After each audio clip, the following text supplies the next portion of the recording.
बहुत समय पहले सृष्टि में असंतुलन फैल गया था।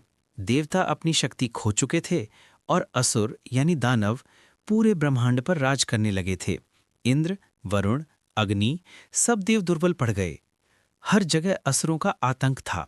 ऐसे में देवता ब्रह्मा जी के पास गए और बोले, प्रभु, हम असुरों से पराजित हो गए हैं, हमारी शक्तियां लुप्त हो रही हैं।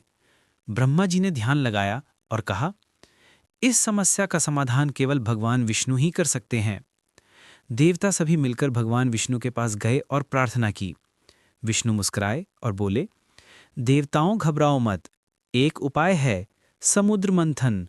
उसमें से अमृत निकलेगा, वही तुम्हें अमर बना देगा और असुरों को हराने की शक्ति देगा। देवताओं ने कहा, लेकिन प्रभु, इतने विशाल सागर को कौन मथेगा?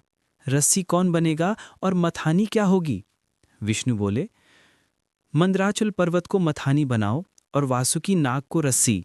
असुरों को भी साथ लो, तभी कार्य सफल होगा।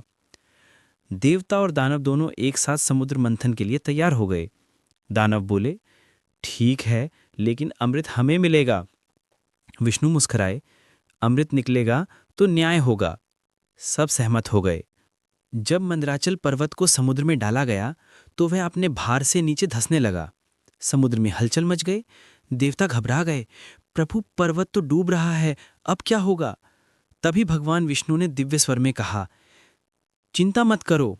और उन्होंने कूर्म यानी विशाल कछुए का रूप धारण किया। उनका शरीर इतना विशाल था कि मंदराचल पर्वत उनके पृष्ठ यानी पीठ पर टिक गया।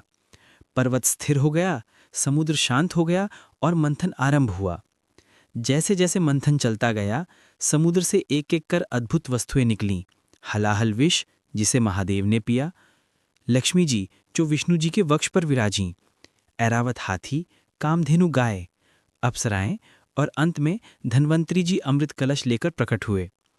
दानव अमृत लेकर भागने लगे, पर तभी विष्णु ने मोहिनी रूप धारण किया और अपनी दिव्य माया से अमृत देवताओं को पिला दिया। अमृत पीकर देवता फिर से शक्तिशाली हो गए। असुरों का पराभव हुआ और ब्रह्मांड में फिर से संतुलन लौट आया। देवताओं ने भगवान विष्णु से कहा, प्रभु, यदि आप कूर्म रूप में हमारे सहायक ना बनते तो यह कार्य असंभव था। भगवान विष्णु ने मुस्कुराकर कहा, जब जब संसार में संतुलन बिगड़ेगा, मैं अवतार लेकर आऊंगा। संदेश: कूर्म अवतार हमें सिखाता है कि जब तक धैर्य और संतुलन है, तब तक कोई भी पर्वत हमें डुबा नहीं सकता।